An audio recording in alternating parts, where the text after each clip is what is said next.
Hello and welcome everyone to the Patient Players podcast. Thank you for joining us today. You are listening to the September the 14th edition of the Patient Players podcast. This is episode 49, one before the big one, We're big so 50. close. Here it comes. I am your host, Daniel, joined by my wonderful co-host. You just heard Jordan. How you doing, Jordan? Hello. I'm here and excited for episode 49.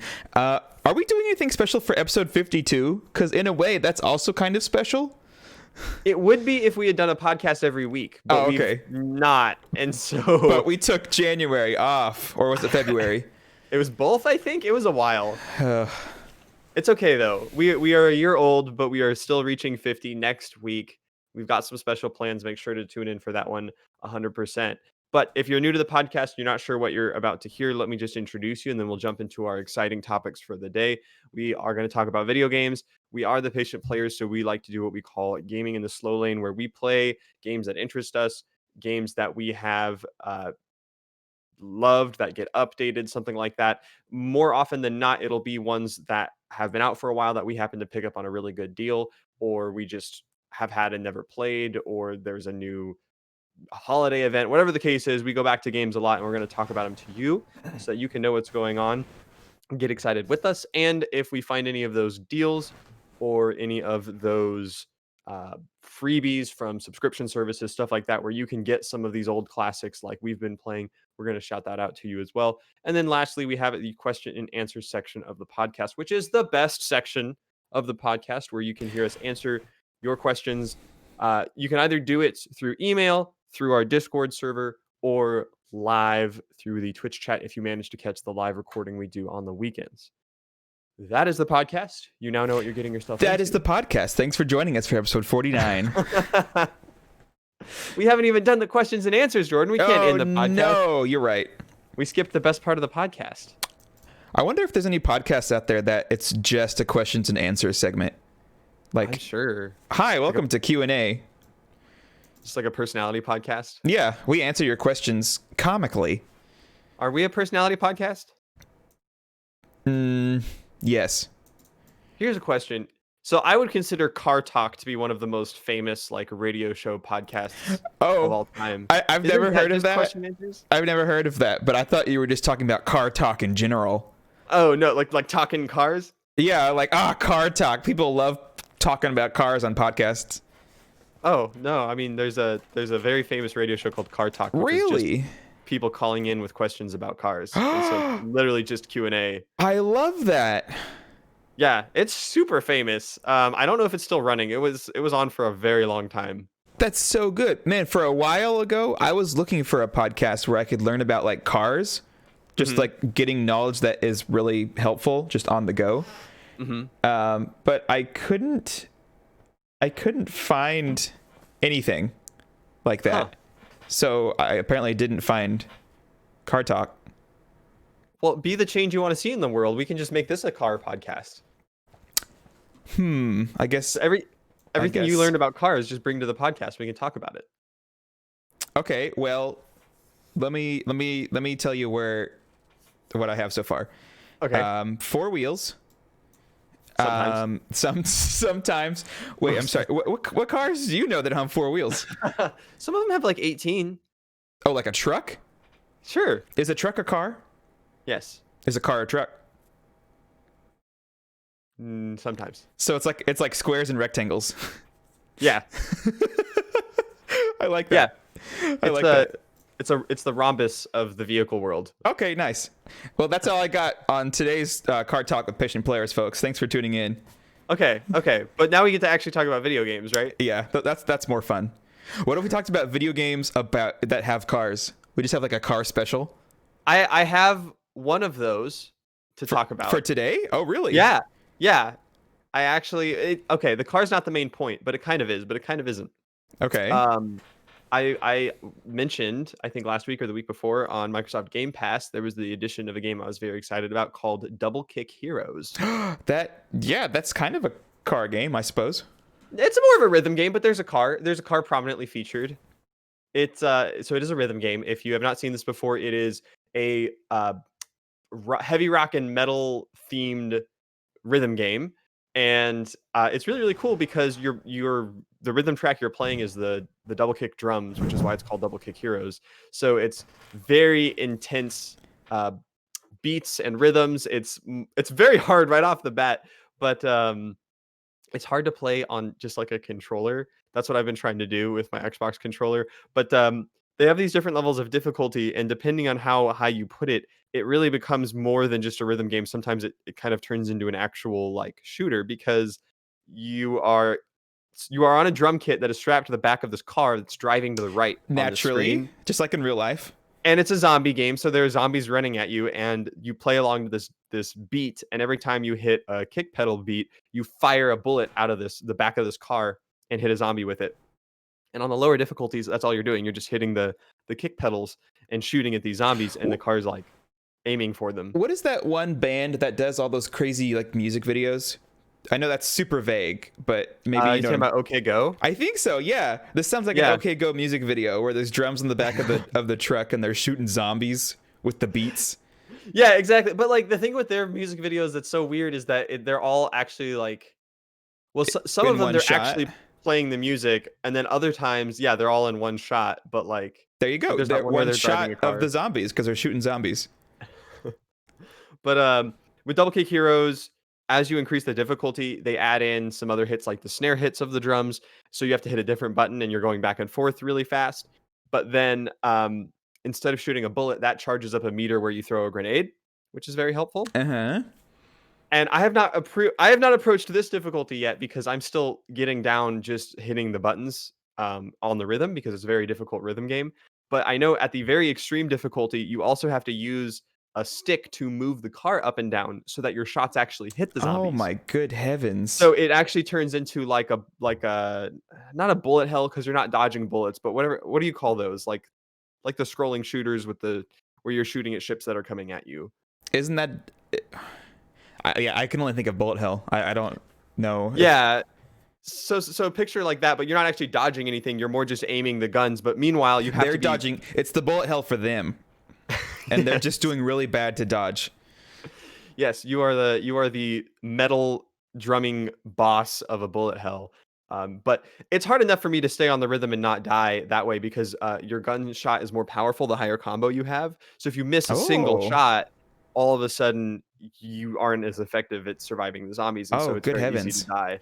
Now, So have you? You said you play this with an Xbox controller, right?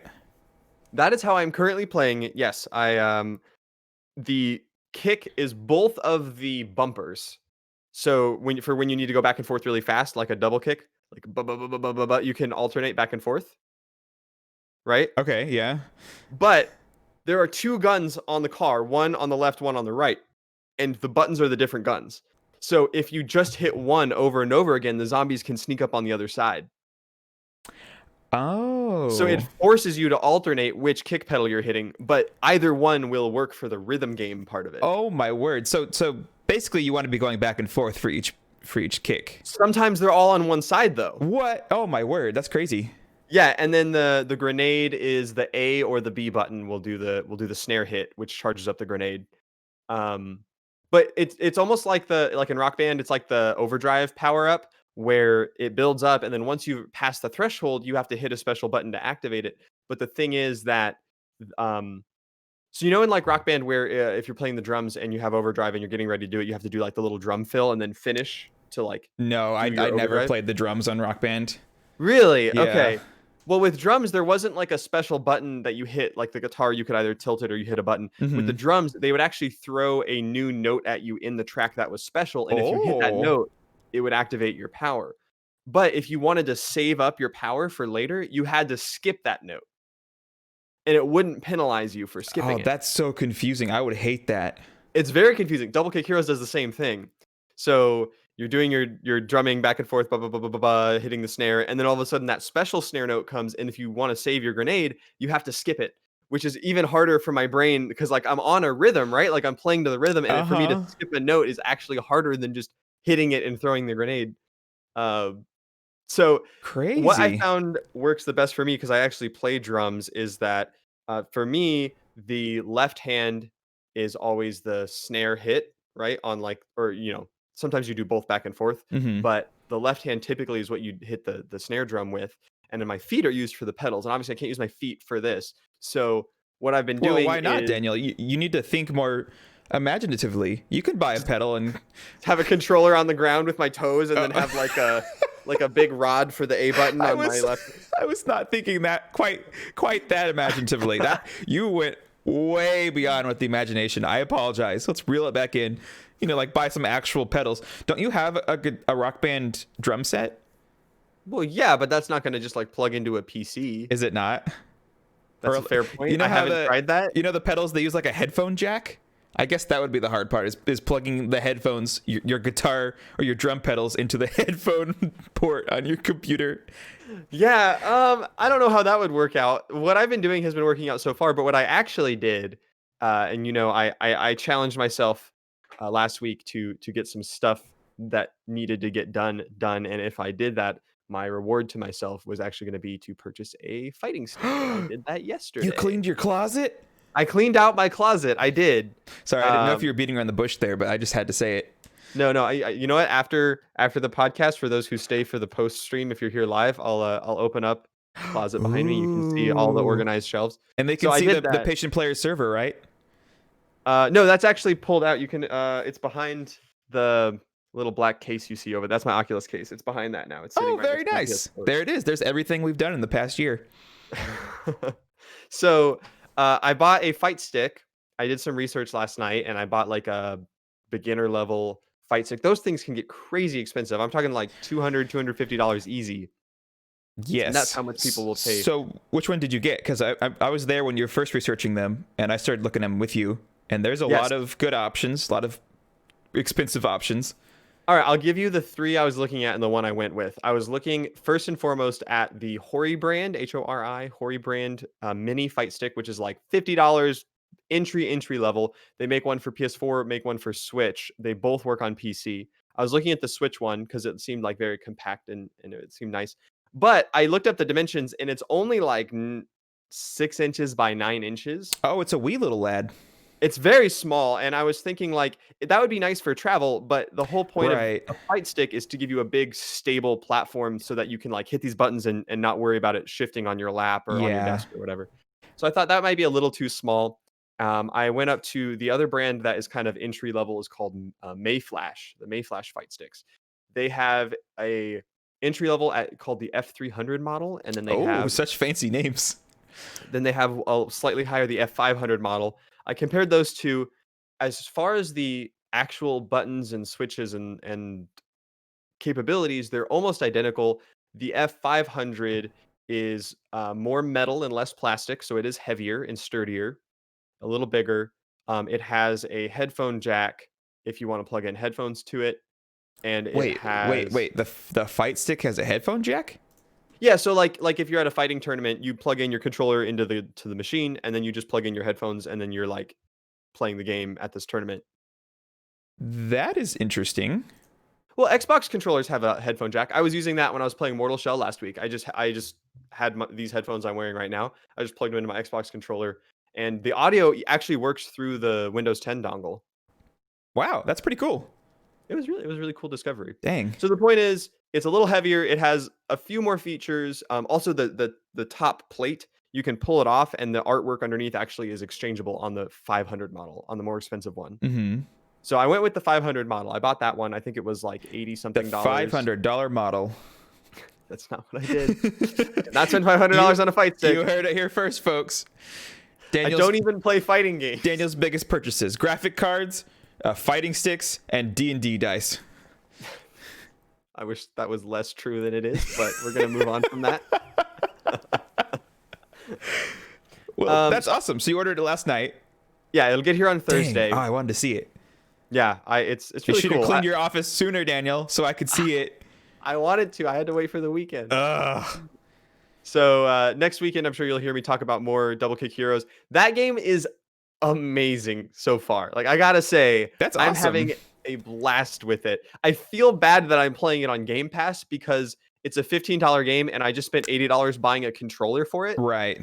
So I'm probably and they gonna get, like just none of buy that it. money so Well, far. I don't know what their deal is, but Is your fight stick going to work on Switch? I don't remember. Interesting. I did know that that was part of the chart. I saw a chart comparing all these different fight sticks, and Hmm. that was on the chart somewhere. But I'm not sure. I think because it's just USB, I think it does work. But there are some weird things with compatibility on fight Right. sticks. I was finding out last night. Oh, Did you know that that makes no sense to me. Like that should even be the fight? most universal object in the world is a fight stick. It's like a stick and like 6 buttons, right? Yeah, exactly. Like what? Here's something I learned about the Switch fight sticks. This is true for apparently like all Switch fight sticks. So you know how in fighting games, like take Street Fighter, you have the stick that you move around in, and then you can use the D-pad if you want to be more precise, right? Yeah. Well, fight sticks simulate the D-pad, but in the most popular fighting game in the entire world, Super Smash Brothers, Oh, the wait, D- is Street Fighter not the most popular? no, What are we for judging the popularity by? Like sales? sales, Okay. yeah, Smash Bros. Ultimate's the best-selling fighting game in the entire world. Dang. Um, Well, the fight stick still simulates the D-pad, but if you've played Smash Bros, you know the D-pad is just the taunt button. Right. Or not the taunt button if you're playing online for some reason. So, yeah, so you can't use the fight stick with Smash Bros. You can't move. You just stand there and taunt. Oh, what? Well, dang, that's so sad. Yeah, it's Could really you weird. could you like rebind it? Is there like a software it's going to come with, or you could be like treat this as an analog stick? I think that's up to Nintendo to create. I bet no, because there are a little bit of movement options that you can change in the game. Like, did you go in the game and make sure that you can't switch movement to the D-pad? Well, so this was just what I was seeing on reviews about the Switch fight sticks. They were like, Okay. it works great for everything except Smash Bros. It works great for Street Fighter because they have Street Fighter 2 on Switch. They have like a bunch of, and then they have some of the indie fighting games like Skullgirls, I think is on Switch. Okay. It's coming to Switch. I don't know. Interesting. So not to belabor double kick heroes and fighting games that much, but I will have a nice entry level fighting stick coming my way. I'm honestly more excited for arcade games than I am for fighting games. Like I Like, think it'll what be kind of fun, arcade games?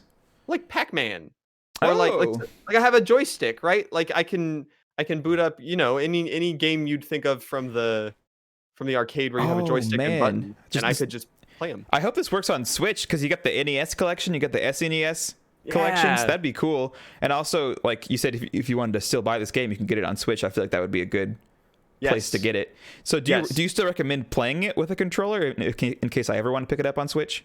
Yeah, and I actually stopped myself from playing it with a controller for like a couple weeks because I thought, and this is all based on what the developer told us when we met them at PAX that one time. They were Right. like, "Oh yeah, the gamepad is the way to play it." I was like, "I need a gamepad to play this game." No, I think that was the wrong mindset. Like I was having a ton of fun without it, and it just made me want to get the fight stick more because I think it will be even more fun with it. Okay. Well, cool beans. Well, hey, you know what? I also played a fighting game this week. Speaking of fighting games, Okay. and even though you cannot use a fight stick with Smash Brothers, very sad. Okay. You know what you can use with Smash Brothers, Daniel? A lot of things. There's so many devices. You can use. I had some friends over. We had a game night. We played some of Conduct together, as I've mentioned in the past. So much fun. Yes. Also, yes. a Nightmare. I played that last. Did you play it? Really? Did you like it? Yeah, me and Marion played the first like 5 or 6 levels. It Oh, was fun. that's awesome. How'd you like it? It was good. I will. Okay, for people who remember this game from last week, it's the one where you are managing trains and train tracks, all going in tandem, trying to keep them from running into each other. You described it as each person has control over everything. However, I want to point out that that is if every person gets 2 Joy-Cons and or a Pro controller. Mm-hmm. If you just boot up the game, it says you can play together, and it has one person holding 2 Joy-Cons, and it says or with a friend, and it has 2 people each holding 1 Joy-Con. So that's how me and Marion played it. Oh, And where turns one out- person just does all the switches and all the Yes. trains? Wow. Yeah, so I just handed her my Joy-Con on the right because she was sitting on the right of me, and all of a sudden she's in charge of all the trains, and I'm in charge of all of the tracks. Oh, you gave her the trains? I just handed her a controller. I'd never Oh, played my before. word. I feel like trains are harder. I don't know. Yeah, I'd say probably. It worked out well. We had fun. Okay, yeah. Well, that's a great game, and you got it for $1, right?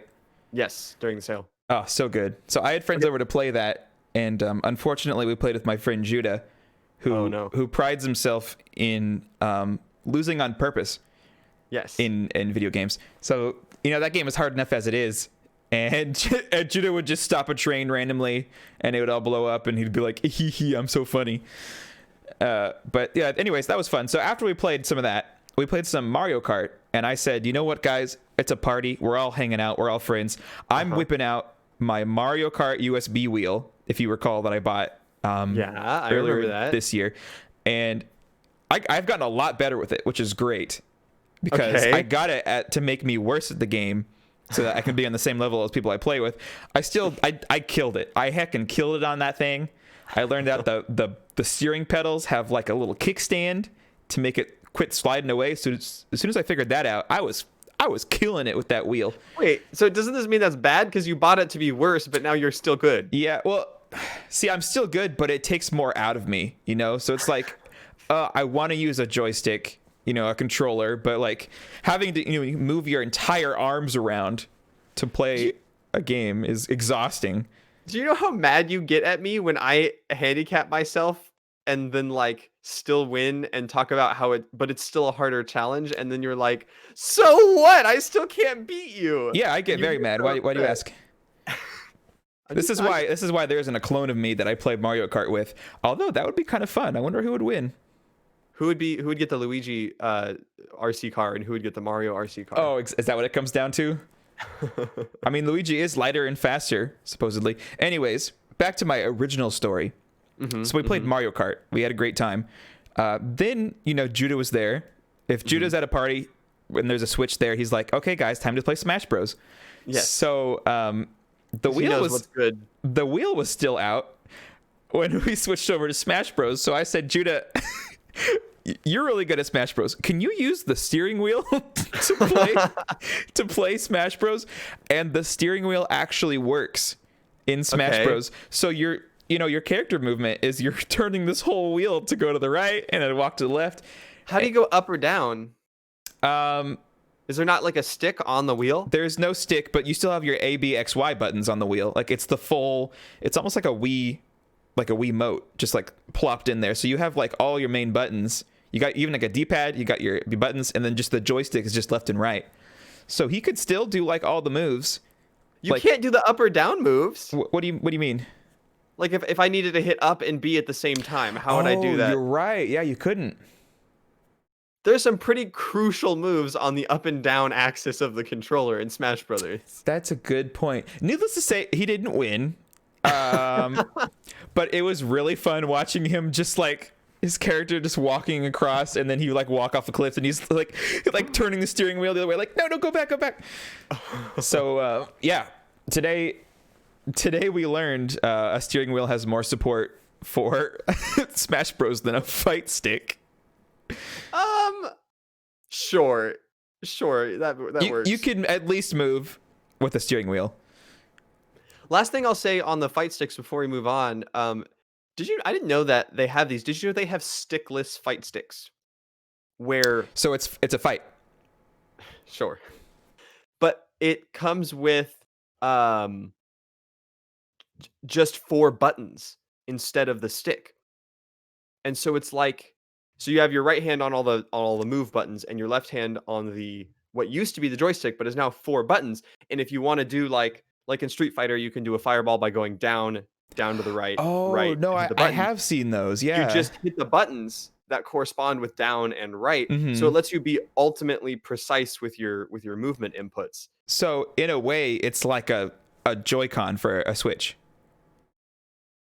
What? Right? Like the left one? Where it's not a D-pad, it's just 4 little buttons. Yes, so like the Switch D-pad equivalent, but you've just replaced the fight stick with that. Gotcha. Okay. I actually think I would like that more on a fighting game. Being able to, yeah. I think I would like that a lot, actually. The disappointing precision of the Switch joystick has been readily apparent to my wife, who is on the last couple levels of Celeste. And just like when you get that, you know, you've done the last 7 jumps perfectly, but you need to make 1 more, and instead of going to the right, you go like up into the right and you die. Oh, yeah. That's been tough. That's a great game, though. I saw she was playing it last night, like at midnight 30. Oh, I was watching her because she's towards the end of the game, so we were just on the couch playing it for like an hour and a half last night. Oh, very nice. Date night. Yep. We played Overcooked. We played conduct together, and then we played Celeste. Nice. Those are some good games. Yes. Um, this week for me in gaming, apart from Double Kick Heroes, was a lot of endings and one big beginning. Shall I talk about some of these? Sure. A lot of endings So, and one big beginning. yes. So the first thing is Mortal Shell. You guys remember from the last 2 weeks, I've been talking about Mortal Shell. I had made some more progress last podcast. Well, the day afterwards, I beat it. So I'm completed with Oh, Mortal Shell. that's I've so finished sad. the I game. feel like it was such a passing thing, like Gone with the Wind. It came, it saw, it conquered, and then like a ladybug, it flew away. I mean, I knew it was going to be short. Um, the Epic Games Store launcher tells me I got almost 17 hours of gameplay out of that game, which is pretty good for the $20 I spent on it and the $30 it costs. But it is really good. I still really like it. I knew it was going to be shorter than normal because when I started playing it, I realized like the structure of the game had these like 3 or 4 distinct areas you were going to, and that's all it had. So Hmm. I figured it was going to be shorter than normal, and sure enough, like I beat it pretty fast. The funny thing is they have a new game plus, but I did not start new game plus. I actually Oh, started a second save file, okay. and the reason I did that was I wanted to So see new how game. far. Yeah, not new game plus, just normal new game because I didn't want it to be harder than it was because I first thing I did was I ran over to the shrine that takes away your ability to go inside the bodies. It takes it away completely. Yes. Oh my goodness. So when you're playing that game, you are like this white spirit Oh, character I and then remember you you. mentioned this. Yes. Yeah. Okay. Yeah. So I activated that, which I'd never done before, and when I Nice. activated that, my character did like this sacrificial thing and then they turned jet black. So they're like this Ooh. creepy black spirit man, but now I don't have any of the characters, which means I have one hit to die all the time. Um, and I have like really high stamina and really high they call it resolve. It's like your ability to do special moves. So I'm very powerful, but one hit kills me, and I don't have any of the abilities that the characters can unlock with the level up points, right? Like I basically can't Ooh. level up at all. I feel like that's almost worse than the one hit thing, right? I'd say the one hit thing's pretty bad. Yeah, it's pretty bad, but like being that makes you so weak not being able to upgrade anything. Well, you can upgrade your weapon. You Oh, just there okay. there are character abilities like the character I played when I played the game was like the sneaky thief character, and he gets abilities where like poison heals him instead of damaging him, or um when you hit an enemy who is poisoned, you might get like bonus damage for a little while or stuff like that. Mm-hmm. They're just like extra abilities and stuff like that. Oh, okay. So not that big of a game changer. Yeah, I mean it's very helpful, and a fully upgraded character is much better than a not upgraded character. But when you die in one hit, it doesn't really matter because a lot of these skills have to do with like health recovery and stuff like that. Ah, okay, okay. So So you I you have no idea what happens if you actually beat it like this, right? correct. I don't know. I mean, I Oh. did look some stuff up on the wiki after I beat the game because I wanted some questions answered about like what did this item do and how did I Mm-hmm. get this item. And I didn't see anything special about beating the game in this special mode, but also the game just came out, so maybe no one's documented it yet. Right. What's the shrine called? I kind of want to look it up. I don't know. I'd have to look it up myself. I haven't played in a week or so. Okay, okay. But Right, because you ended with it. It sounds like you're taking a break. It sounds like you beat it and you're like, you started a new game and you're like, okay, I actually don't want to get into this again right now, right? kind of it's like when I was playing it, I learned all of the like where all the enemies are, all the strategies to get past them. So like learning the map and exploring is so much of that game that once you've beaten it, you feel like you could beat the whole game again in an hour Oh, because you're very like, I'll just nice. sprint where I need to go and kill the guy and move on, right? So in my head, I was like, you know what? I learned the boss patterns really well, so I bet you that I could just run in there and like I will die a lot, but I bet you I could actually like get to the boss and beat him real fast. Mm-hmm. Because you have to learn the boss patterns in order to survive. Well, I tried that out, and let me tell you, I get hit a lot more than I realized I get hit because I died over and over and over again. I got past that first boss that's not part of any of the like extra zones. The one I told you the first time I played that I like went and I killed before I even got the parry Oh, ability. yeah, yeah, yeah. I went and this time I got the parry ability right away, and I went and I killed that guy, and it took me a couple tries. So I have made some progress, but like I started trying to make my way to one of the dungeons, and I like got to one of the dungeons, and I got to the entrance, and I started running through it, and like this is the last dungeon I did on my first playthrough because you can do them in any order. So I did it last on my first playthrough. I'm doing it first on this playthrough, and it is so insanely hard. I'm like, geez, I did not realize how like every once in a while you just take a little bit of damage from something, Mm-hmm. and if you do that at all with this mode, you just die and have to go back. So does that count for like poison and stuff too? Yes. Ooh. The one bit of damage I've ever had and survived was I got poisoned, and the first tick of poison damage did not kill me, but the second tick did. Oh. Yep. So not very much time to remedy that. Correct. So if I had had the forethought to switch to my antidote item and use it right away, I would have. Good heavens. It's brutal. So I thought it would be more fun than it was. It ended up just being kind of banging my head against a wall, which sometimes I'm in the mood for a challenge when I just want to overcome it. But after beating the entire game, I was kind of like, yeah, let's move on to some other games and come back to Mm-hmm. Mortal Shell. So I'm taking a break from Mortal Shell. Nice. Ending of the game is good. The final boss was fun and difficult, and I continue to highly suggest that game. It still might be one of my favorite games I've played this year. Nice. Well, that's cool. So that's one of the ending ones. You said there were multiple ending games in your life this week? Yes, there was another one that you happened to take part in with me and witness with me. Oh, that's right. I totally forgot. Yes, me and How could I Marion, forget? after I don't know, like 2.5 years, more than that, have finally gotten around to finishing Undertale for real. Right. Because I mean, you previously, did already beat it like twice technically. You beat the normal run, you beat the don't kill anyone run. So what he's talking about is he beat the kill everybody run this time. yes, the genocide run. I have completed all aspects of Undertale, bar a few like small side quest things. But generally speaking, I've seen most of what Undertale has to offer, including a infamously difficult boss fight. If you go the route that I chose to go and kill everyone, there's a very, very, very difficult boss fight. Jordan loves it, I'm in and love with it. It is my ringtone. I've tried to learn it on piano. That's all I got.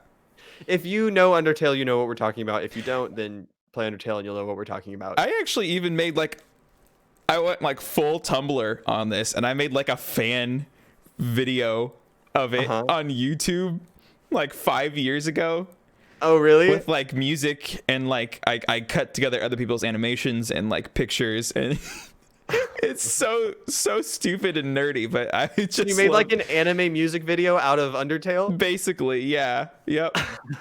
I wonder if it exists somewhere still. I don't know if I want it to. So after I beat that game, just like with Mortal Shell, I wanted to go back and learn a couple things that I thought I might have missed along the way. So I was reading different wiki articles and stuff like that about Undertale. So let me tell you, those articles go real deep. Oh But yeah. I found a video, and okay, afterwards, I think I figured out that it is a fan-made mod or like sub game Mm-hmm. that is a new version of that final boss fight. And it was so good that I thought it was just another way to play it. Oh wow.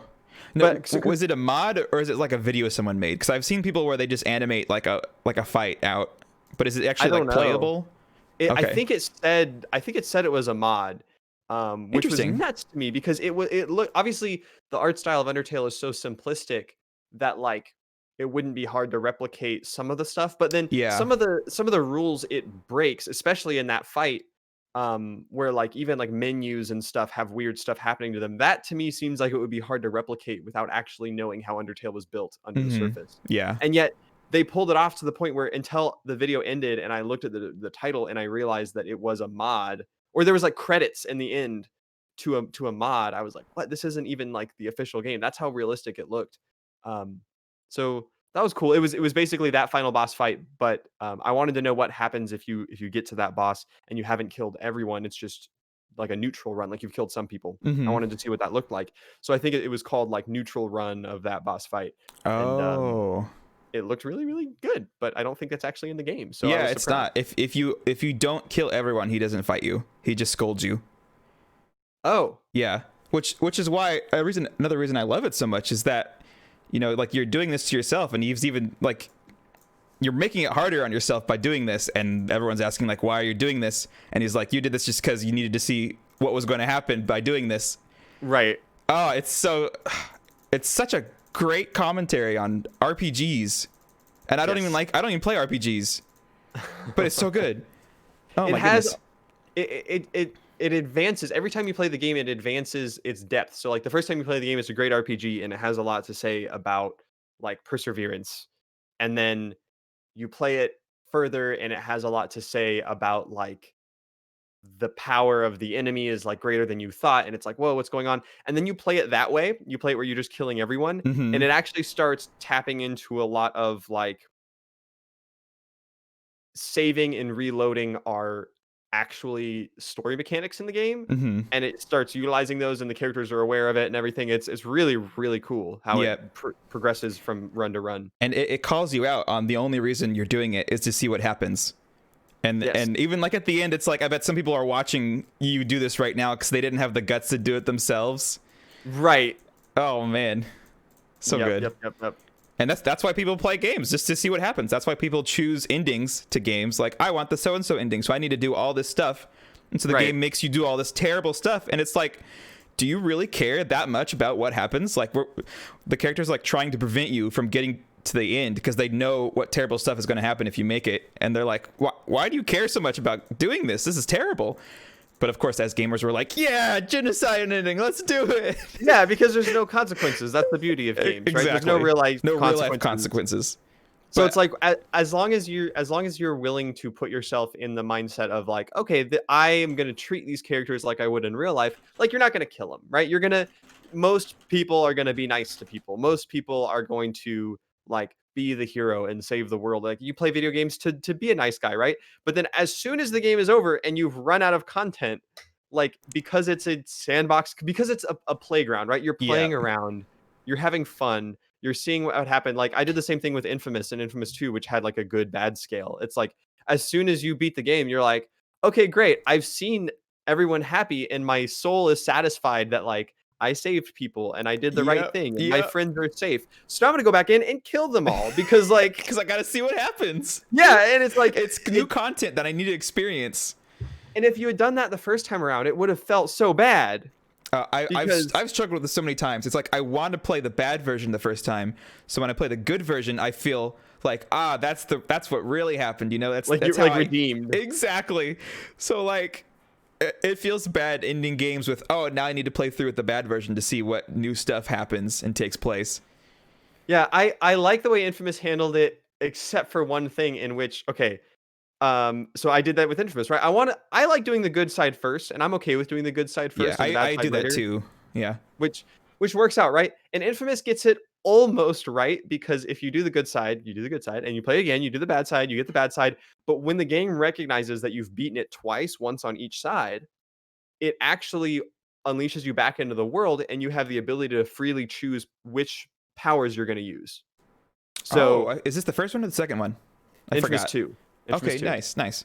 So if you beat the game twice, once on each side, and you go back in to do like the extra online missions and stuff like that, then you can actually just toggle and be like, oh, I want to be using the good powers now. And you just get all the good powers because the game recognizes you already unlocked them in a different save file. Mm-hmm. So powers wise, you have the whole gambit to use, but story wise, it still sticks you with whatever the second ending was. So whatever you completed second. No. So like, I'm sitting there and I can switch between good or bad powers, but like, everyone in the world still treats me like I'm a terrible person because I did the bad ending. Yep. And I think also the world in Infamous 2 is like, it's all like red hot and like broken and nasty too, isn't it? Some parts of it, yeah. Okay. Like, it just felt bad because I'm sitting there like using the good powers, and yet like everyone's screaming and running from me, and my character's model gets all like gross and ugly. I wish you could freely switch which version of the world you were in as well. Man, great game.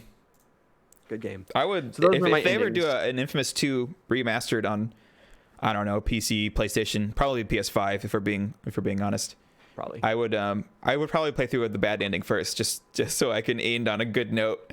Yes, and then keep playing, but with the good. Yeah, exactly. Also, I know like what happens in both, so I wouldn't feel bad about playing the evil one first. Right. So those were both of my games that I finished, Mortal Shell and Undertale, and then I started up some Double Kick Heroes. But there is another game I played just last night. Should I get into that before we move on to news for the week? Yeah, sure. So you said something last week Oh no. that really stood out to me, Jordan, Oh no. about my tendency to enjoy challenge but avoid conflict with others, Mm-hmm. like Online online, like jumping in conflict. online stuff. Yeah. Yeah, yeah, yeah. And in particular, I had a very strange realization that you were correct in that throughout the last like 3 or 4 years that this trend has been going, I have yet to play a battle royale game. I've Oh, played that's like interesting. I've played like 2 rounds of Apex Legends, I think, and that's about it. I played 1 round of Fortnite on Switch, but like I'm not jumping into any of these things. Mm-hmm. And I heard about a game this week. Have you heard of the new battle royale this week, Jordan? No, no, there's a new one this week. Yes, there is a battle What? royale that is all wizards. It is What a on earth? magic-based battle royale. It is called Spellbreaker. Oh no, no, I totally did. Yes, Yep. on PC it's exclusive to the Epic Game Store right now, but it is also on consoles. So I did myself a little download of Spellbreak on Epic Games last night, and I booted it up. Now I was warned in advance because I've heard one other person who say that they booted it up and they played it and they were like, "Man, I won my first round. I felt so awesome." And then Mm-hmm. one of their friends explained that the first round they put you in is all bots. Oh, well, They don't nice. tell you that. It's just and because I heard that when I was playing it, I was looking for it, and sure enough, like all the enemies were just standing still and like shooting spells at me, Oh, I and gotcha. like yeah. So I won that one very easily. It was not a challenge at all, and I was like, "Yay, I'm the best at this game!" Right? I'm like, "Okay, now let's actually play again." So I booted up and I played it again, and let me tell you, Jordan, Yeah. I was in second place out of like 45 people, 35 people. Mm-hmm. Mm-hmm. I came down like because it's a battle royale. You go and you loot the weapons and you loot the healing items, and then the ring gets smaller and you're looking for people, right? I was doing amazing. I'm in love with this game already. It Wow, was that's so fun. crazy. I had because you get these. You start off with a element for your magic abilities, and you can pick up another one that you can swap out at any time That is if you so find cool. loot. Is it now from what you played? Is this like a Jordan friendly game where I don't have to memorize like, oh yes, the AK-95 is better than the Oh, PMG 3250. let me tell you, you got your fire gauntlet, Okay, you I got got your yep. ice gauntlet, Okay. your poison gauntlet, Mm-hmm. your earth gauntlet, Yep. your wind gauntlet. Until the Fire Nation attacked, right? Fire was the first one I started with. Oh, okay, my bad. Your lightning gauntlet, and then there's like one I'm forgetting. I think I already said air. The one I'm Yeah, there's forgetting like gauntlet. yeah, exactly. So those are the only weapons in the game. Now, you have your weapons, which you have a gauntlet on each hand. So you have left click, right click, and then you have each gauntlet comes with a special ability for on Q and E, which have cooldowns, like Overwatch abilities. Mm-hmm. So Oh, like oh, interesting. if I have the fire gauntlet, right? I click and I shoot a fireball. If I hit my Q button once every 12 seconds, I make a giant wall of fire like May's ice wall.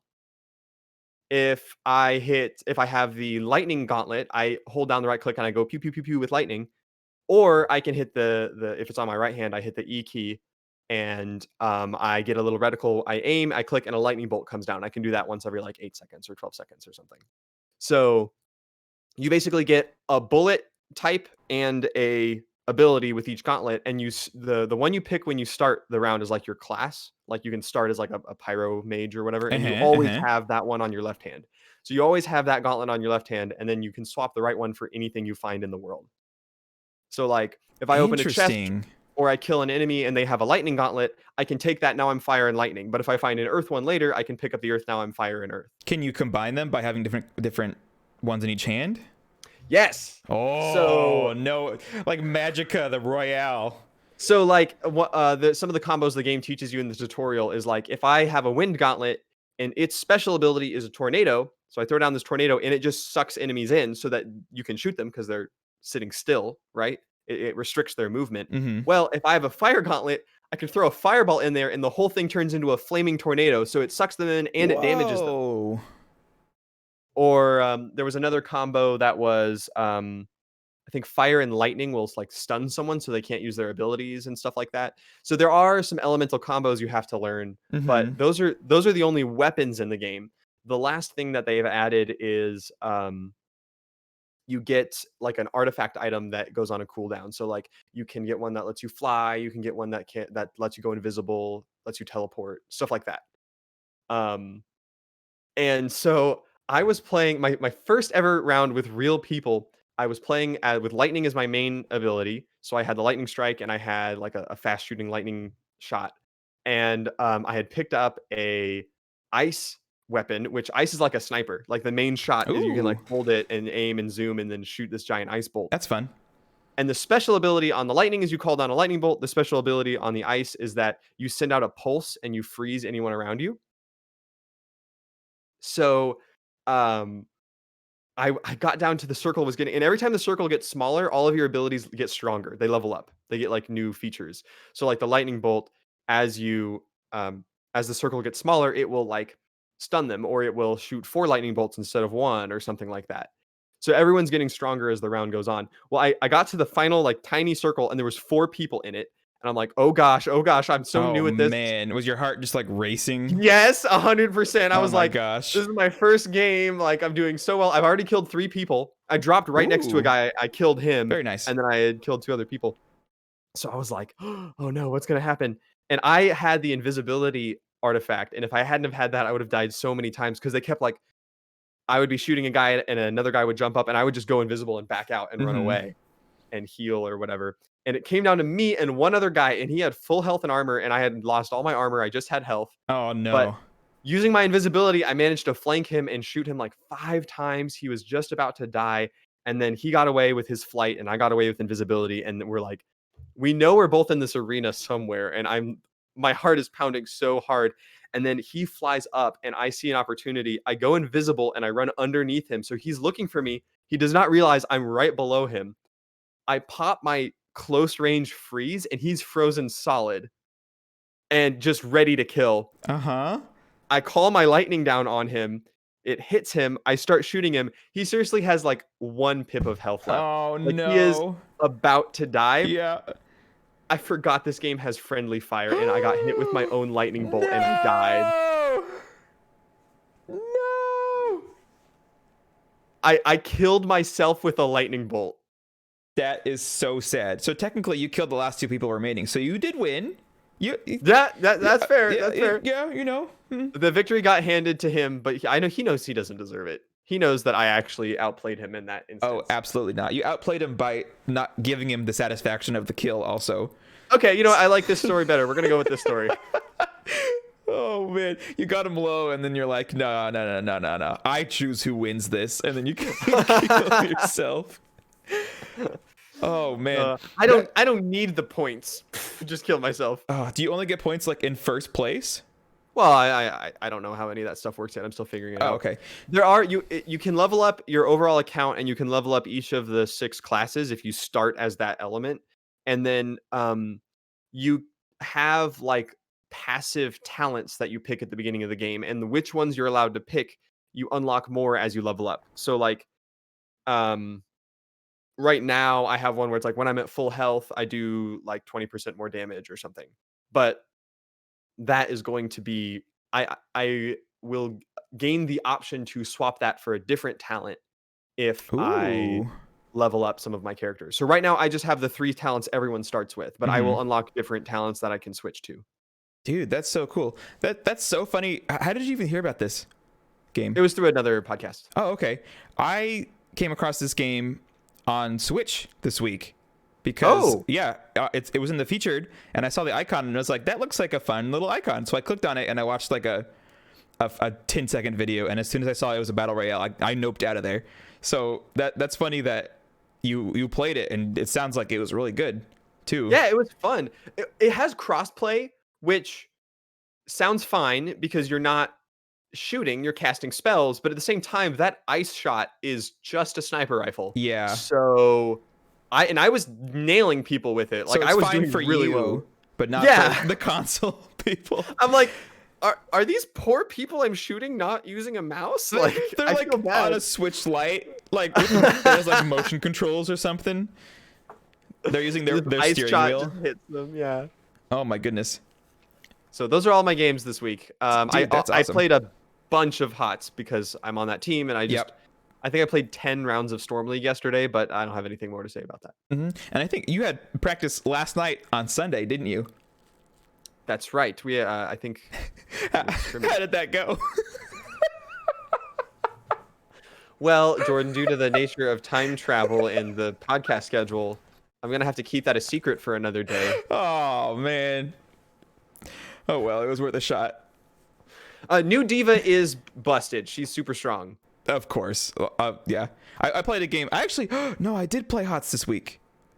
Yeah. When did I play HOTS this week? I saw you on a couple days ago. Okay, that's what it was. I did get to play a game this week. Amazing. Yeah, and I played against a Diva, and I think we won. But I honestly couldn't tell a difference playing against her. So the only thing is she's basically plays a lot like the old Diva, except her damage is really good, and she's like a tanky tracer. Like she can follow you around and just shoot you, and you can't do anything about it. My goodness. Yeah, so she has consistently, like, I played her 3 times, twice in quick play, once in Storm League. In quick play, I won easily. In Storm League, I did lose, but me and my healer were both talking about that the damage characters weren't doing enough damage because I was sitting there at top damage on Diva, and the healer was like, "Thank goodness we have a Diva because you guys aren't doing anything." Oof.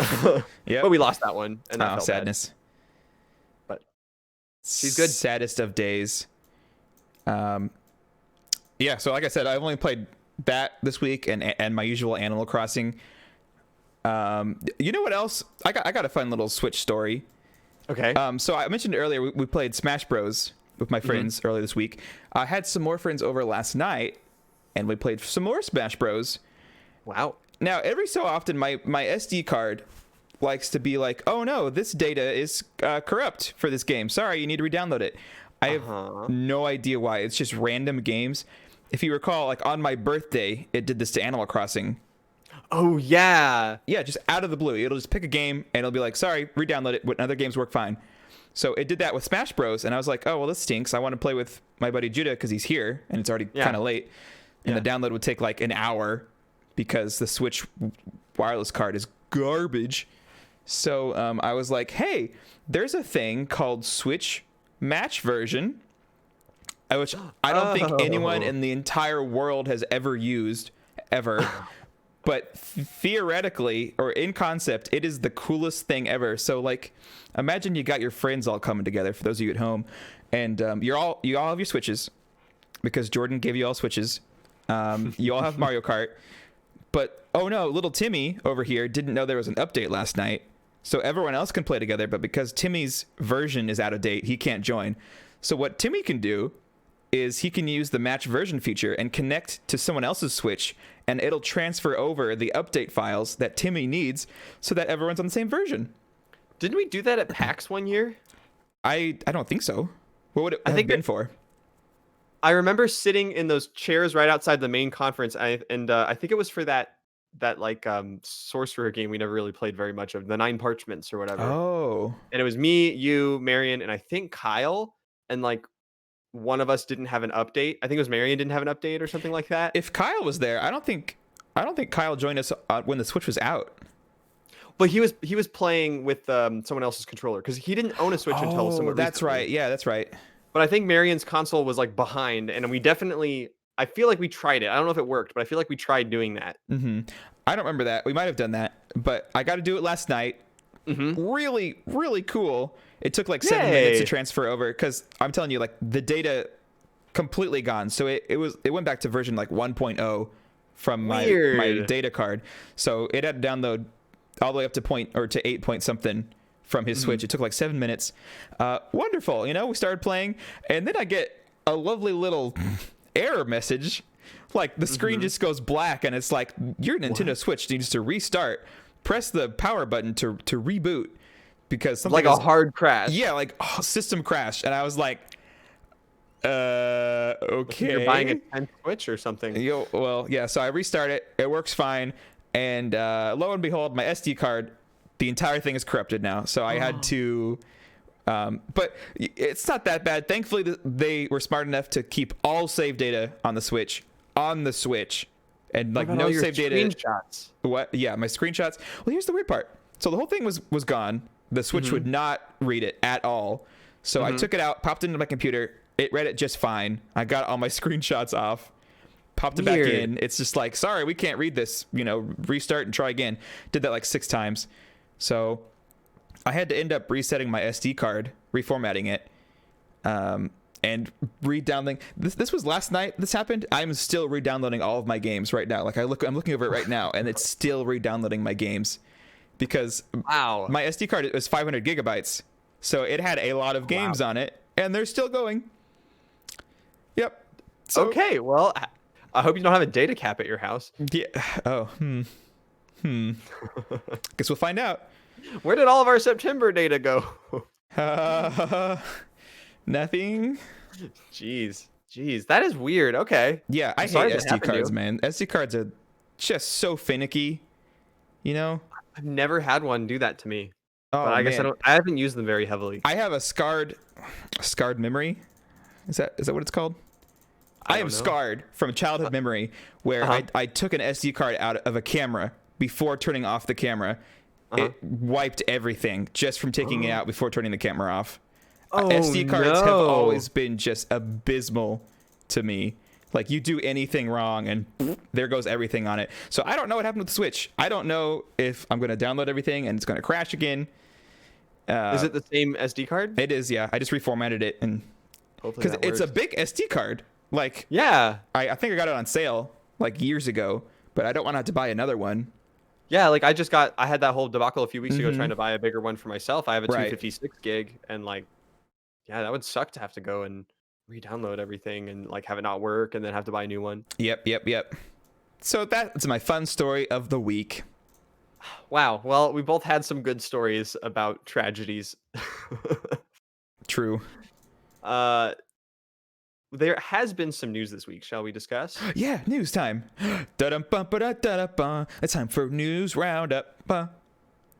News roundup with Jordan. Go ahead, Jordan. Only took us 49 episodes to come up with this segment. This week on Patient Players. Oh, Lorenzo, I don't want you to leave. But Nancy, sorry, I'm making up like a sitcom or something. The Xbox, Nancy. The Xbox. Here, you talk about the Xbox. I think you can talk about the Xbox better than I can. I wish I had the specific details, but all I remember from the week was that there was a leak. The leak said, here is the Xbox Series X we all know and love. Here is an Xbox Series S that has been rumored as a less powerful, cheaper version. They're both coming out these dates, these prices, boom, here's the leak. Microsoft was like, you know what? Xbox Series S stuff has gotten out there.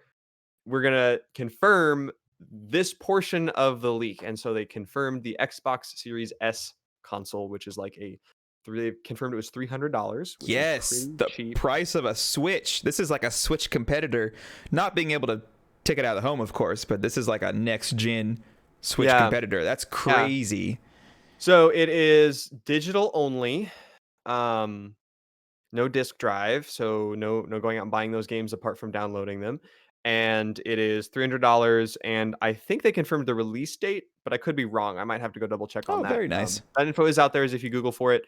They did not confirm anything about the Series X. So even though the leak had the price and the date for that, it is not confirmed by Microsoft. I don't recall what that price ended up being. So interesting. Again, it's not confirmed either way, so it could change. So just rumored and leaked stuff at this point. But that is what's going on with the Xbox. Yeah, it's funny too, because when that stuff leaked, Microsoft posted a tweet. Did you see the tweet that they did? No. It was just a picture of the meme of like the sock monkey or the puppet, where it's like looking like it's like looking front and then looking behind. That was the whole tweet, and it got like 50,000 likes. Because they're like, oh, well, I guess we got to talk about this now because it leaked. Like, oopsies. Yeah, that was so funny. Whoever did that, props to them. But also in news is Sony finally announced their info event for the PS5. Announcement of an announcement. I love announcements of announcements. Yes. And that comes out this Wednesday, on the 16th, this is a big week for me. You know, we got this event. We have Apple's doing their event on Tuesday, talking about their new software, maybe some new products. And then you got the Mario collection on Friday. That's right. Oh, my word. I'm so excited for this week. Mary's going to have even more stuff to play once Mario gets here. Oh, my goodness. Oh, that is so true. I'm so excited. I saw a poll saying people are most excited, or at least of that poll, to play Galaxy again. And I was like, heck no, man. Sunshine. I got to get that Sunshine. Galaxy came out 10 years ago, maybe 12 years ago. Sunshine was so much longer than that. I would also like to play Sunshine again. I will say that in my experience with the internet culture, not everyone thinks Sunshine is a good game. There's a lot of people out there that think Sunshine was just an awful Mario game. Interesting. That's interesting. I wonder if I'm still going to like it, or if I'm looking at it through rose-colored glasses. I think you and I would know what to expect because it's going to be what we remember, and like we had fun with that. In particular, some of the people I've heard have complained about the controls. So like, which I do remember those being weird and like hard to do. And you also had like the analog triggers on the GameCube where you could go halfway and then like all the way was a different input, and that would do different things with the flood. So, well, I'm excited to see if it will be fun. Me too. I'm looking forward to it, and I'm excited to play it like on a GameCube controller. I'm probably just going to try it out just for old time's sake. I assume so, because a GameCube controller just works like it's just a USB controller. Oh, but it probably won't obey all of the like analog stuff. Probably not. Maybe they did. They thought about this and they did it. You know, I'm not expecting it to, but if it does, it'll be a nice surprise. That will be really cool. I hope they do something like that. I don't know how they'd be able to, but they might.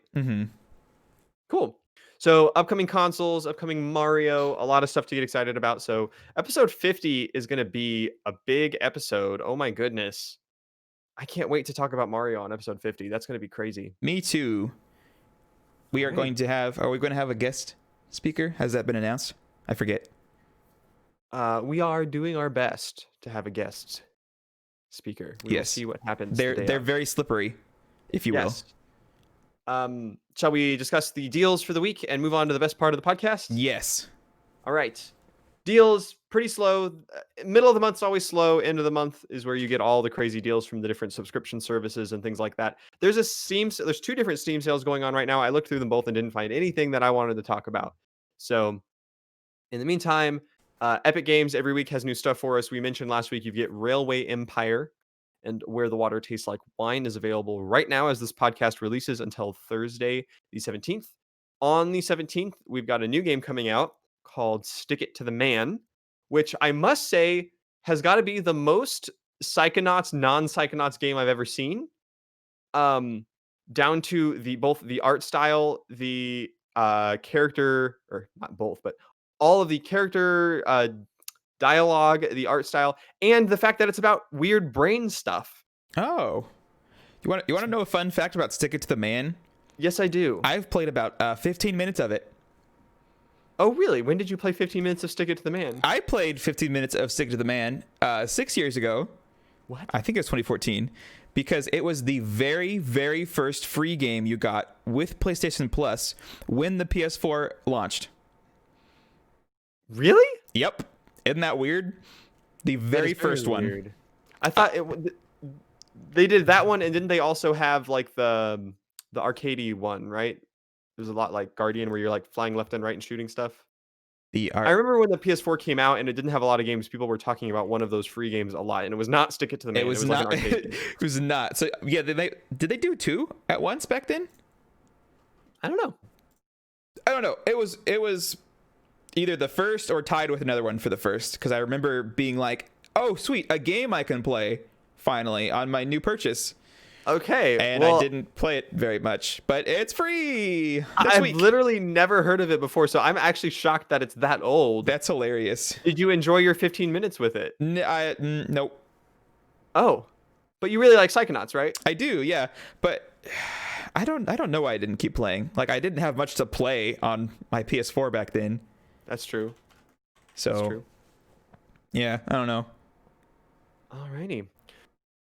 Well, that's what's going on with the Epic Games Store. The Xbox Games for Gold. Now we are hitting the middle of the month, so unless you pick it up the day this podcast comes out or the next day, you're going to miss out on The Blob 2 or the Book of no, not the Book of Unwritten Tales 2.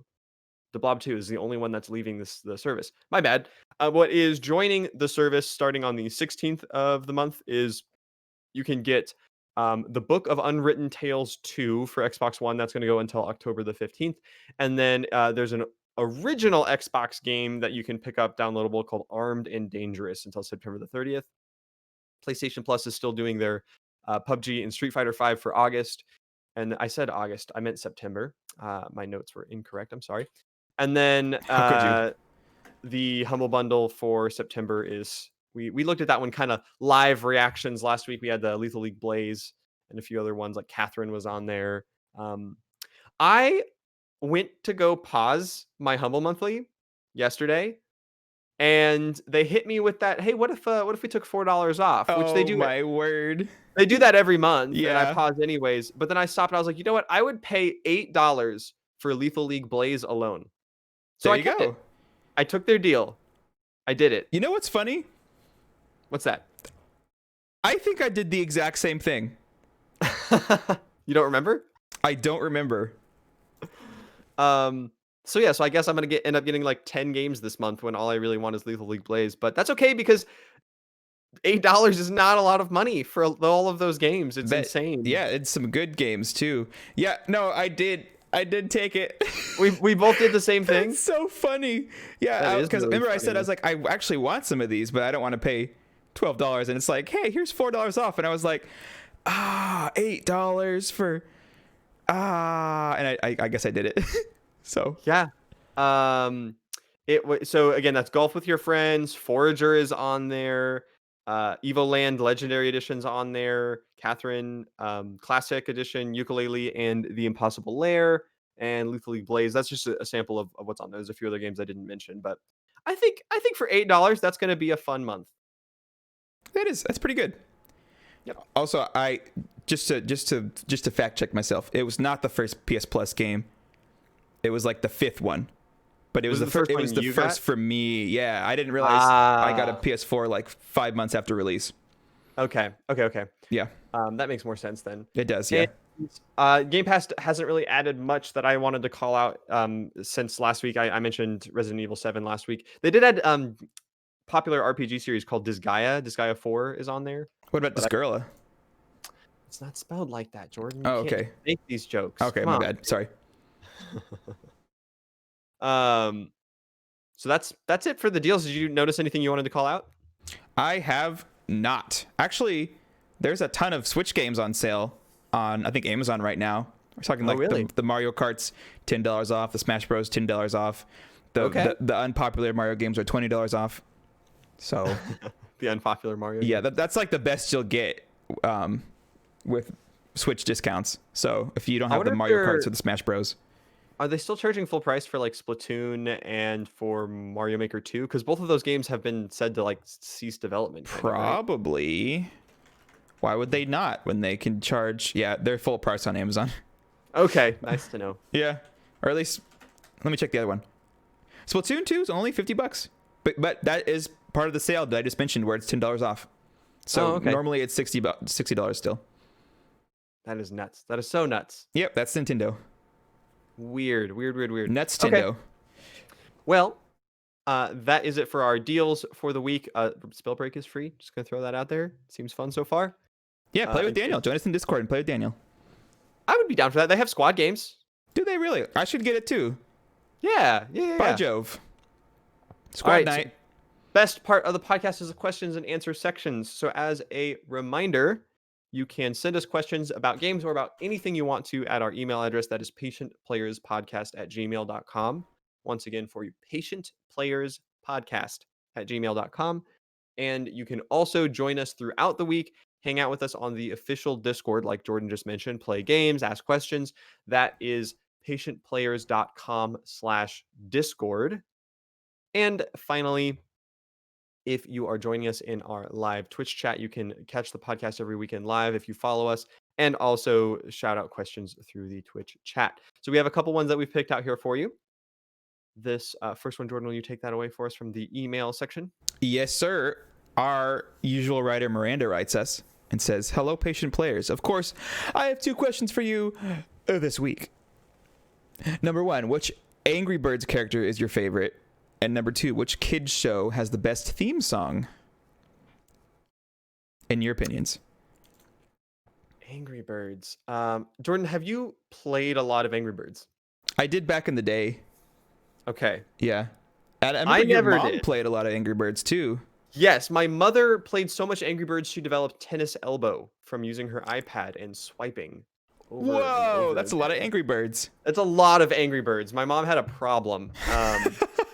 I just remember her Apple ID name was Mother Bird, and I was like, oh, come on. That's hilarious. So I've seen all the Angry Birds characters, and I worked retail at a time when it was popular, so I've had all these like plushies. Like I've seen a lot of Angry Birds stuff, but I don't know the individual characters. I like the look of. I was gonna say, I swear I was about to say the little angry one. I Okay. swear I was Well, about to say that, okay. but I'm talking about. Is the black one the triangle one? No, the Or is that black the one yellow one? is the circle bomb. The triangle one is yellow, right? Yes. And he Yes. goes super fast. Yes. I've never played the game, so just based on their look, I like the fat black one. I'm gonna go with that one. Oh, okay. Yeah. I have played the game, so I'm just going to be cheap, and I like the one that just wins the level for you. Is that like a specific one? This is like the in-app purchase one where it's like, hey, do you want us Oh. to get this for you? I think it's called like the Mighty Eagle or something. That's I You remember just my yeet mom. that guy, and it's like, you did it, 3 stars, congratulations, or something like that. I don't remember. It's been years. That's funny. Easy peasy. Big Daddy Eagle Boy. Pay to win. Okay, now which kids show has the best theme song? Do you want me to tell you, or do you want me to recite it from memory? You could just tell me. It's okay. You don't have to. The best kids show theme song in the Is it- entire world is the Danny Phantom theme song. Oh, yep. I knew it. I was going to say, I almost guessed Ben 10, but not Ben 10. Danny Phantom, Ben 10. Difference, right? There's a large difference. Yes, they're in Okay. fact 2 entirely separate shows. Okay, just making sure. Danny Phantom is a good show. I like Danny Phantom. But the theme song in particular, I don't know why I've never forgotten it. I can still recite it word for word, and it's led to this funny situation where, so at my in-laws family get-togethers, like for holidays or family reunions. My wife's family is huge. Her family reunions can get over 50 people. Like they're just massive family. Well, that's a little rude, Daniel. There's no shame in being a little overweight sometimes. You don't have to call them all out like that. 50 people in me right now. No. 50 people in the building, and most of them are musical in some capacity. So there's a board game that I like to play called Encore, where you get into 2 teams, and then you pick a word, or you don't pick where you draw a word, a card with a word on it, and there's a timer, and you have to think of a line from a song that includes that word during the time. And if you do it correctly, the opposing team then has to respond with a different line from a different song that has that word in it. Good and you night. go back and forth. That sounds until one of- terrible. You'd think it would be really hard, right? But it turns out when you have 50 people that all play this game religiously, that one round can go 20 minutes. Wow, Or good more. night. Like they just keep coming up with new songs, and you're like, I swear you're writing these songs on the spot, but no, they all know them. All of them know every musical that's ever released, every Veggie Tales, every Nice. like worship song that's ever come out. Like everyone in the family is just completely obsessed with lyrics and just singing them all the time. And so these games can go so long. But I swear, the only contribution I ever have is that I can find somewhere in the Danny Phantom theme song that these words come up. I don't know why. And only one of my wife's cousins has seen the show. So like me and her will just have this connection. You're that weird guy that Marion married who knows that one song at parties. Yep. Oh, so my like word. Me and her cousin will they'll draw a word, and it'll be like through, right? Like through is the word, and they're all singing like worship songs about God bringing you through hard times, or like how love songs about love getting you through something. And then we're like, he's gonna stop all the ghosts that are coming through. Like,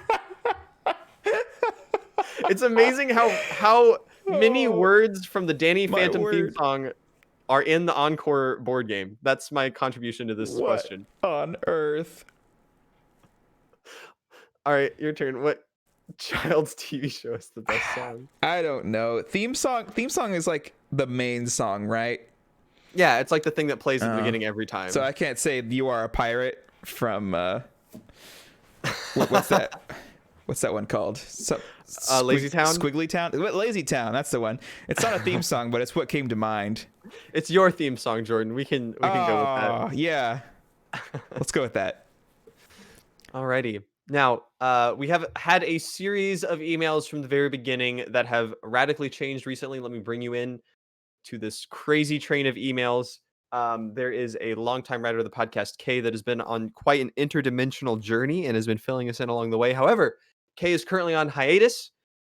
Instead, he has been making sure to communicate messages to us via surrogate question writers. So, as always, we are frequently surprised to find some strange email from an unknown source in our inbox.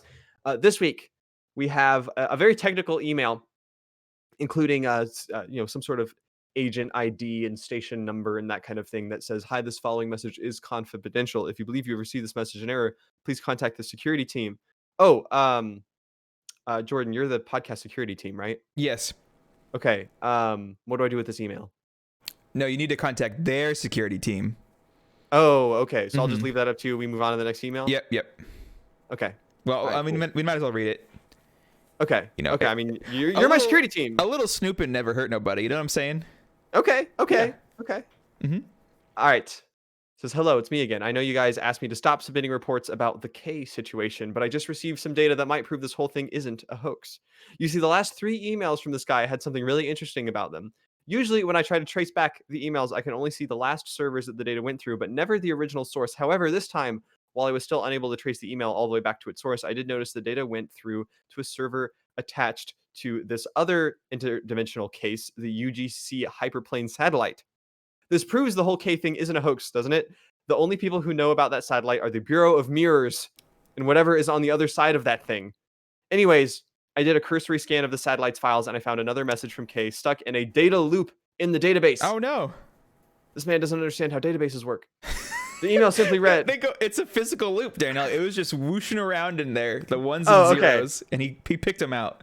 It's probably in the cloud. Like That's what's going on. That scene from Hercules where it's like the souls, but it's like, there's all the emails. Yeah. That's what cloud processing looks like, right? Mm-hmm.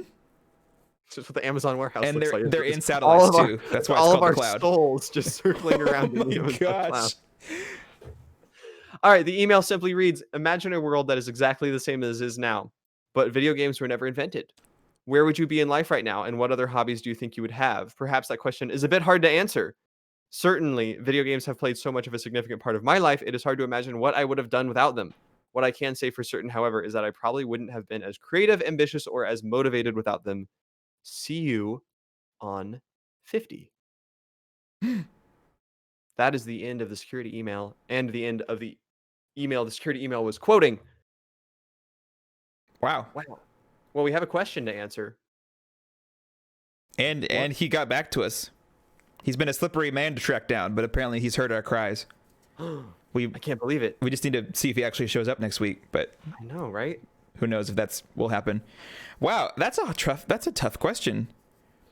Like, it's hard to just be like, oh yeah, I would have done this hobby instead, because like video games is a hobby I developed growing up in a third world country, not having any friends. I needed something to do with my time that was fun, and I had a GameCube, I had a DS, a Game Boy.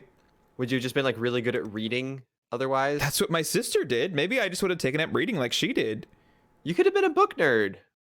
That would have been fun. I think book nerd Jordan is like a cool alter ego. I'd love to meet book nerd Jordan. Like, you're really into Game of Thrones. Oh, and no.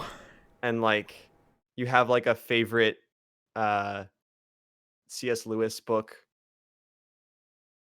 I want to meet book nerd. I can quote Screw Tape Letters from memory. Yeah. Yeah, that would have been me. Yep.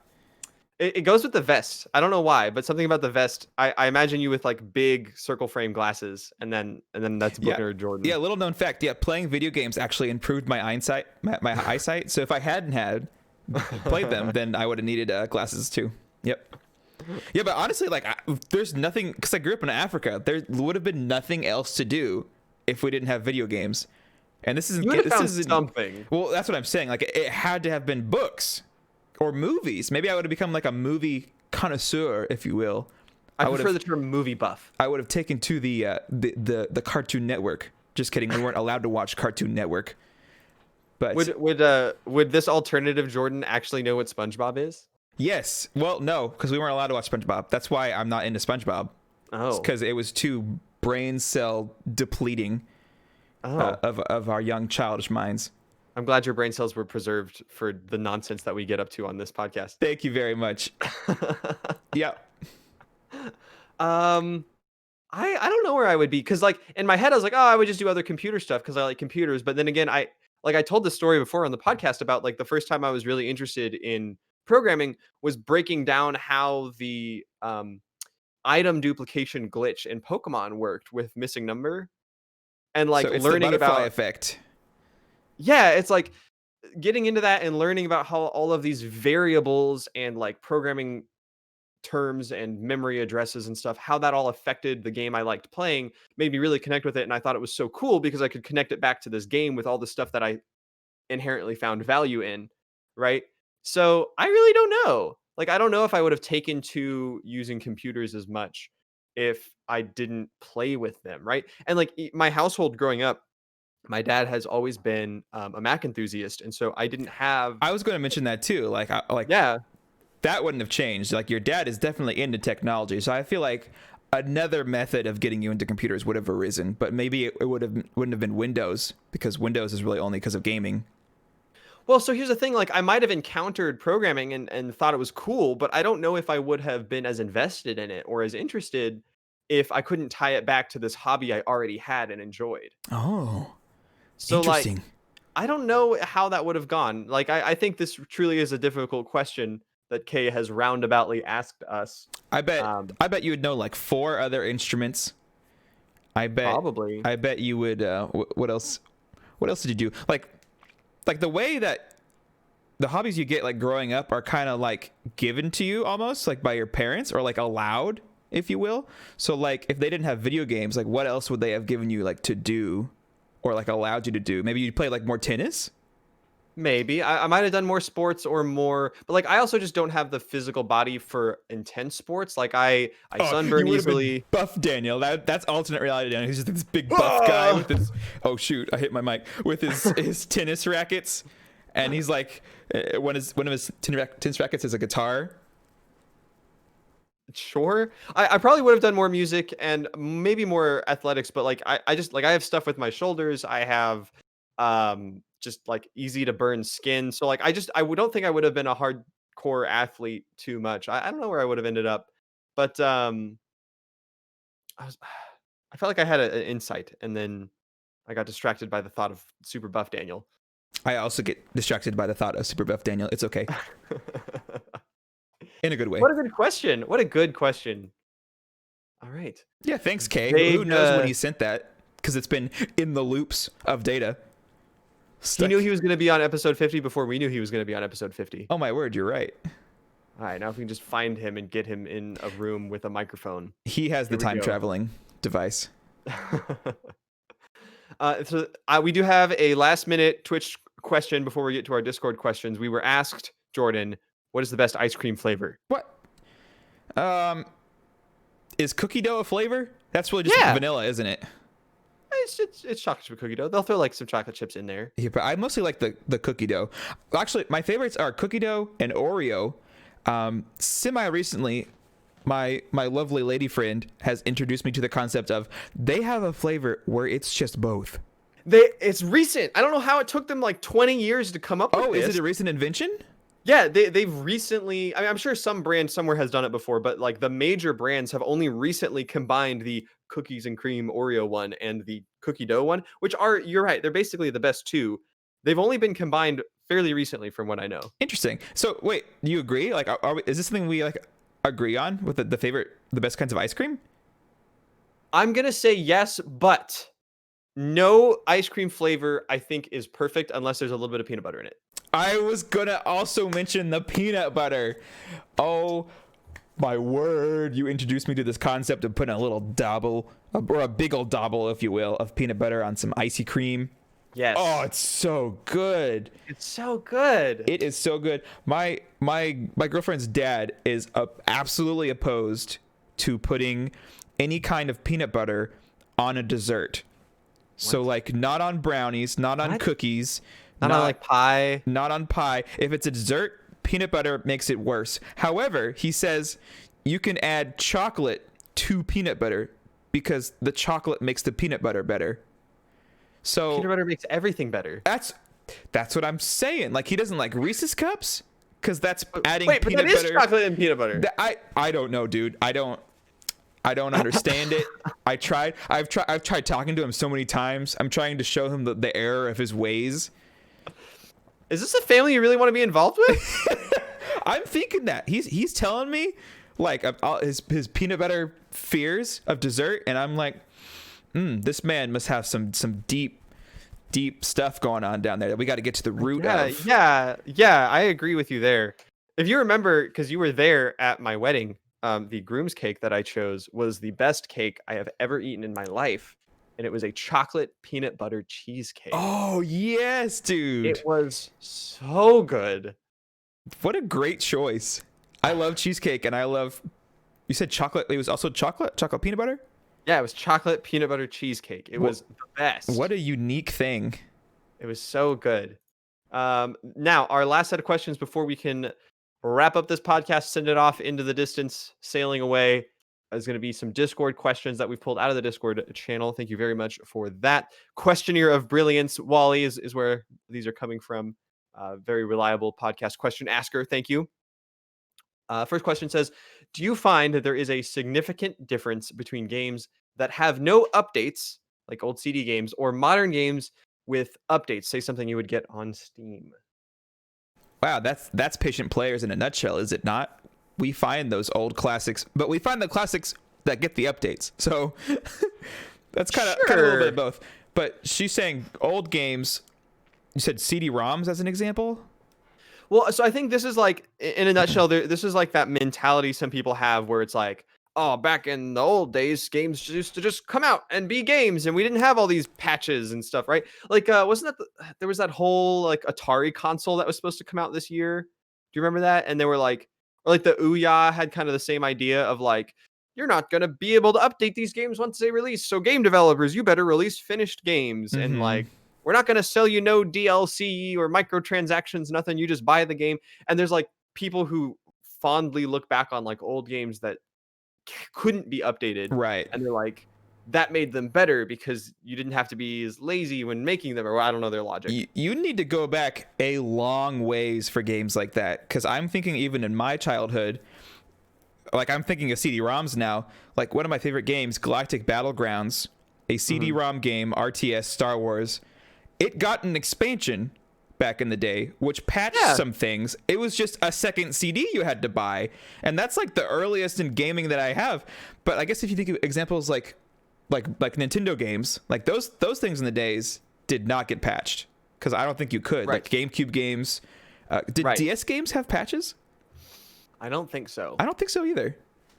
But you would have different versions released. Like there are Ocarina of Time bugs that were patched, and then later editions of the cartridge don't have those bugs in them. So like for Interesting. speedrunners and stuff, you have to specify which version of the game you're speedrunning. What? That's crazy. I didn't know that. Or like I remember in particular the very, very first release of Ocarina of Time has in the Fire Temple or the Shadow Temple, one of the temples, in the music, if you parse out the background music, there is Muslim chanting in it that just sounds very like temple-y. And Nintendo used it, and people are like, yo, this is like our actual religious mantra. Like, you can't just throw that in there. So later editions do not have that mantra. What? Oh but my like, gosh. That's hilarious. Games have always been updated, but I think the question doesn't have to do so much with the technology or the era of gaming. It's more like, should a game come out and stay the way it is, or should a game be a games as a service or a live game? Like so many games nowadays are these live games that have holiday events and they have patches and updates and stuff like that. It's a good question. That's a hard. That is a really good question. I think people in the industry are trying to figure that out right now, and I think that monetarily the live games do better. But I do think it is refreshing to have a plain old game every once in a while. But here's the thing: I think there's a difference between live games with constant updates and games that receive occasional updates. Because take Goose Game for example. Mm-hmm. Like Goose Game is a game you pay for once, you download and you play it, and that's great. But they're also releasing that multiplayer update, which is cool. Like that is an update, but it's very different than something like Heroes of the Storm, where you have Right. like monthly patch notes and you have a meta that shifts and you have events and stuff you have to come back for repeatedly. I believe the term is games as a service. The ones that Yes. are constantly the games that draw you back in to spend more money consistently. Right. And there's a place for that too, right? Like you and I have both played Yeah. games like Overwatch or Heroes of the Storm for hundreds of hours. But at the end of the day, like I'm excited for Star Wars Squadron, and that's a game that has no microtransactions, no DLC, no stuff Oh, like that. It's just going I'm to so be excited. full price. You buy it and you play it, and that sounds pretty cool. Mm-hmm. I also thought of Stardew Valley. Like that game came out, it's like here's the game, that's it. But then it got popular to where he's like, oh, okay, well here's some new stuff, just because you all love it. Like you don't have to pay for it. Here's just new content. Yeah, and it has like 5 updates, right? Yeah, and There's like a lot he's of them. teasing the next one coming out already. There's another update coming out with lots of content in it. Terraria is the But same way. yeah, what's wrong with me? Terraria, buy once, you know. But Minecraft. Minecraft, Anything? yeah. So big difference between games that get updates and games as a service. And, you know, Animal Crossing gets updates, which that's kind of what I'm focusing most on for this question, because traditionally Animal Crossing did not get updates, and so I'm comparing what it used to be to what it is now to where it gets updates. Like that's both sides of this question, and Yeah. I'm wondering which one did I like better. There's a lot of thrill in knowing that there's new stuff that's going to be added that no one knows about, but at the same time, you know, back in the day, it's like I have this whole game right here and I can play it all. So Right. I don't think there's like a either way. Is there a difference? Is what the question says. Like absolutely, but I don't know which way between those two that I prefer. Yeah. I think that whoever's sitting down to develop a game or produce a game has to know in advance what they're going for, Mm, because I think there are games that really should be like you sit down and you play it. And then they come out with these updates. Like I'm honestly really nervous about how Baldur's Gate 3 is going to go, because I'm playing Divinity after it's been patched and updated 100 times and I'm right. really enjoying it. But I also like, if I because Divinity got changed so much, they have the original version and the definitive version, and they're not even compatible together. That's how different the game is from when it first came out. Mm-hmm. So I'm like, if I had played through all of Divinity for like dozens of hours the first time and then come back and it's mostly the same, but there's like a bunch of key differences, would I enjoy that as much as just playing this finished product? And I don't know. That's where it gets weird for me. Is That's it's like interesting. games that you really typically are going to play one time or twice and like play all the way through and then be done with, and then they come up with these updates that make you want to play the whole game again, and it's like I don't know if I have the time to sit down and play the whole thing again. Mm-hmm. That's Very interesting. fascinating question. Yeah, I'm still excited for Baldur's Gate 3. I'm sure they've learned a lot of things, and even Oh with their yeah. open beta, they'll be able to iron out the stuff that they don't like. I don't know if you said this and I missed it, but apparently it's only Act 1 that they're releasing. I think I didn't mention that, but I think I knew that. I think I just forgot. Okay. Okay. And that's kind of a cool way to it's like a demo. It's I don't know how I feel about that. It's weird. Yeah, a demo that you're buying, but you get the whole thing when it comes out. It's like a Kickstarter thing. Yeah, I It's know like it it's is. like an Yeah, official Kickstarter. It's very weird. yeah. All right. Our last question is going to be, are there games that you wish had better replayability? Hmm. Of course, of course. If I like a game, of course I want it to have replayability. Is there a game? Let me flip this question on its side. Are there games that I wish didn't have better replayability? Ooh, ooh. Well, but you say like of course, but at the same time, what if there's a very complete experience? Like what if Undertale had a rogue-like version? Like to me that cheapens it. To me it's like Undertale had a story to tell and it had very precise timing and dialogue, and it knew what you were doing when you played it, and it like played around with that, and that's what made it such a cool experience. And then it's done and it's over and you're like, especially when the ending is so final. Like Undertale has a very final ending and it feels Right. very final, But and it's like okay, so what if there was some like weird multiplayer or replayability in Undertale? Like, would that cheapen the experience? But the thing about Undertale is that it does have really good replayability already. That's one of its selling point, is you can play through it multiple times and different things happen. So I think that's a bad example as opposed to like, I'm honestly trying to think of a game that doesn't have good replayability. Like, why would I want to play this a second time is a thought that I would have. Well, I mean, there's a lot of like games that have a campaign that you play through and you're done, right? Like the Infamouses and the shooting games and that kind of thing. Like you and I, this is like a weird one I'm just pulling out of the back of my head, but you and I played that stealth game Origami like years ago. Oh, yeah, okay. Like that was fun, but Yeah. there's really no reason to play it again. So do I wish the Origami had better replayability? It's Origami, not Origami. Origami King. Do you wish Origami King had better replayability, Jordan? I do, yeah. Like, I don't know. It's hard to think that adding more replayability to a game is a bad thing, especially if it's like optional. You know, like here's the main chunk, but here's something that you can keep doing because it's fun, but it's still part of the franchise that you know and love. I think there's something to be said about cheapening the experience of a game, though. Like, Yeah. if you threw Portal 1 at me, I love it. I want there to be more, but honestly, if there was more, it might have been worse because the more that you would have added would have run out of ideas or it wouldn't have been as interesting or as, like sometimes being Just able to get sit stale. down. Like Journey doesn't need more replayability, right? Like Journey is an experience you sit down and you play and you get it, and like you could do it again if you want to, but there's not a reason to, right? You have experienced Journey. There's nothing more for you to experience, and I like it. You've and I remember experienced it. the journey. Yes. Oh. Yes. There is not like Journey, but this time it's mirror mode Mario Kart where everything's backwards, right? It's Like mirror mode. Oh. But this And time you- you don't and- get a helper. and you have to beat it 3 different ways to unlock the true ending, right? Like you don't need that in Journey. Oh, You don't need that in man. Portal. You just play the games.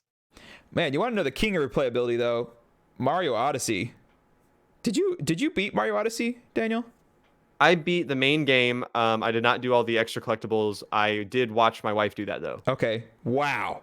That game was phenomenal with replayability. Getting to 999 moons. That was a feat. And the game ended like at what 120 or something, or 220, something low. And it's like, okay, you did it. Hey, you want to keep playing the game? Here's 700 more things to do. Oh my word, so good.